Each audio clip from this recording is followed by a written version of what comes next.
Good Monday morning, and thank you for joining us on Kare 11 News Now. I'm Jason Hackett. Let's get right to your headlines. On this Memorial Day, events across the country will honor those who made the ultimate sacrifice in service. Governor Tim Walz has also ordered flags to fly at half-staff, and the state's largest event is happening right now at Fort Snelling. There is extra significance this year as America celebrates its 250th birthday.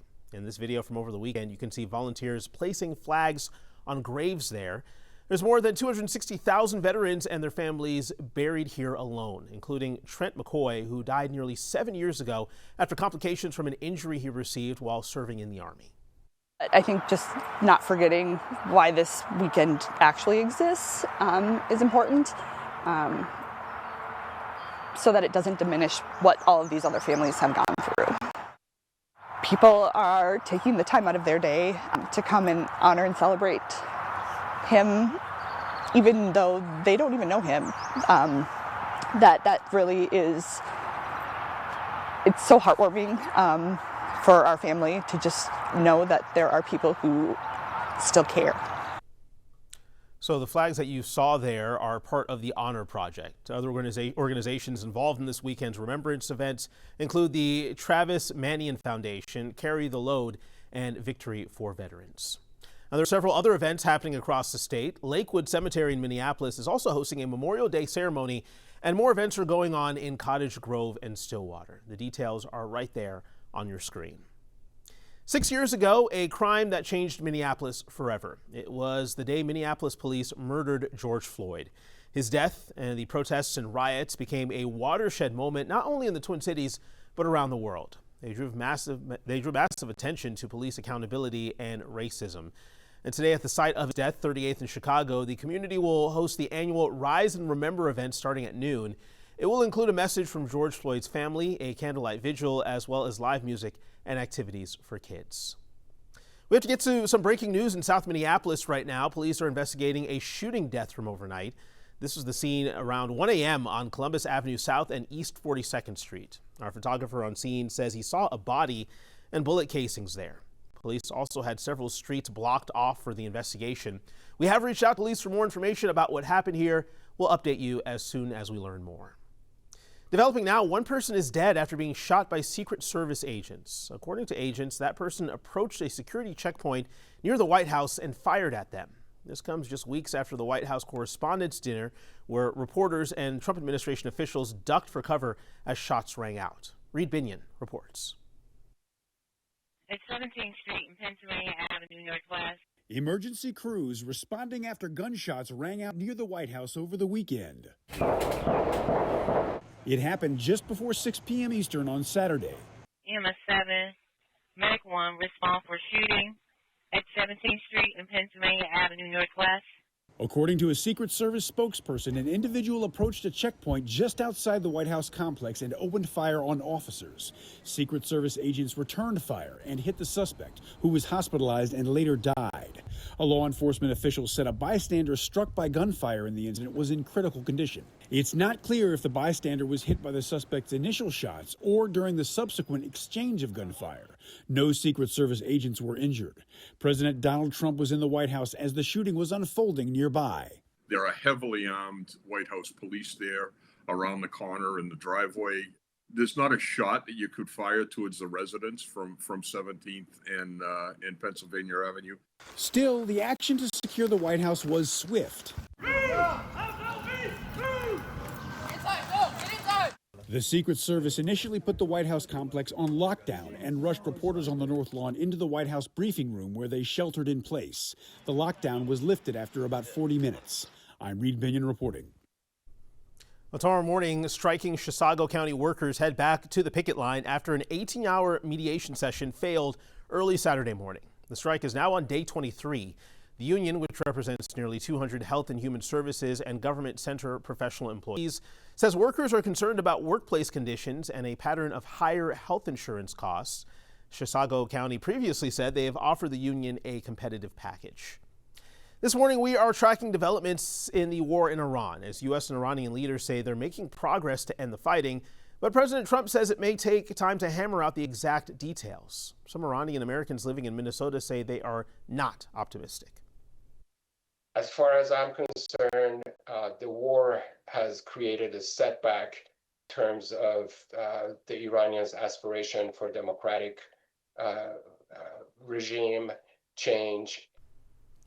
Now, some of the people who we spoke with say they are no longer hearing from their family, they can't contact them, and have no way to know if they are alive. Firefighters in Orange County, California spent all night watching a cracked tank filled with flammable toxic chemicals, and they're still at it right now. This morning, 50,000 people remain evacuated from their homes just in case that tank explodes. The tank at the aerospace facility in Orange County has been unstable for days now, but there's a bit of good news here. Firefighters say the crack in the tank may be relieving pressure and could reduce the risk of an explosion. They also say there's no signs of anything leaking. We do not have any leakage right now, and we do not have any vapors coming out. We have constant air monitoring going on right there, and it's all within normal limits. Early on, it was venting like it should, but nothing is coming out of that crack at this time. Well, the tank started overheating on Thursday. Temperatures inside have maxed out the tank's temperature gauges, making it difficult for first responders to figure out what's going on inside. A big racing weekend turned somber as NASCAR and its fans remember Kyle Busch. Busch died suddenly on Thursday, just hours after his family announced he was battling a severe illness. His family later said Busch died from pneumonia that progressed into sepsis. In Charlotte, where Busch was scheduled to race, a big number 8 was printed, as you see right there on the infield. The fans say they turned out to honor him. The only way you can honor his memory is to race. You don't stop living in someone's absence. You know, you continue on, you be strong.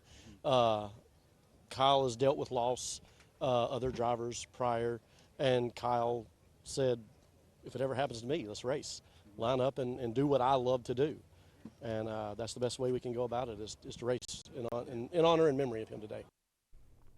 Busch was 41 years old. A heads up for drivers in the West Metro. Starting tomorrow, crews will close a busy stretch of Wayzata Boulevard in Minnetonka. Crews will have the roads closed between Carlson Parkway and Gleason Lake Road through Friday. It's part of a bigger project that has Highway 12 shut down for much of the summer. Drivers will still be able to get to businesses along that road.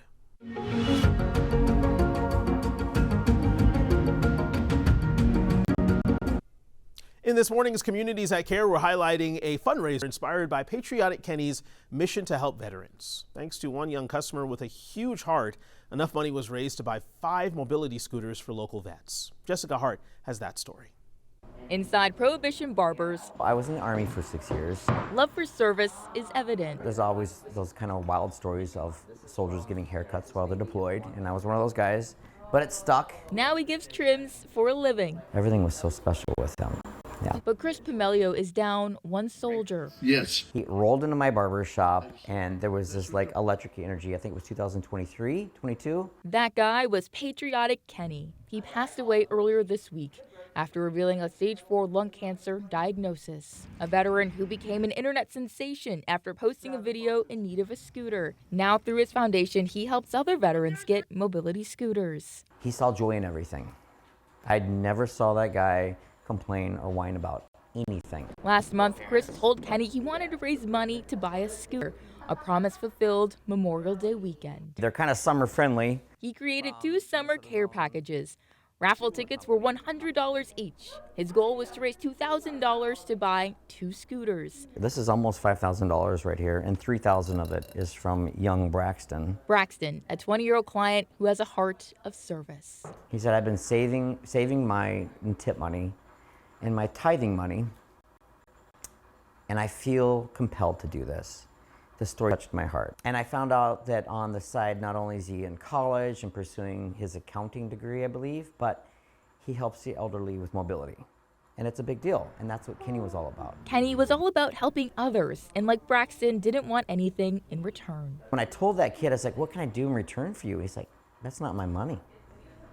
That's God's money right there. That's supposed to touch somebody else's life. It'll touch the lives of 3 veterans, an act of service for those who have served. Now, Chris is still accepting donations and plans to buy more scooters. Of course, he says people can always donate through the Patriotic Kenny Foundation.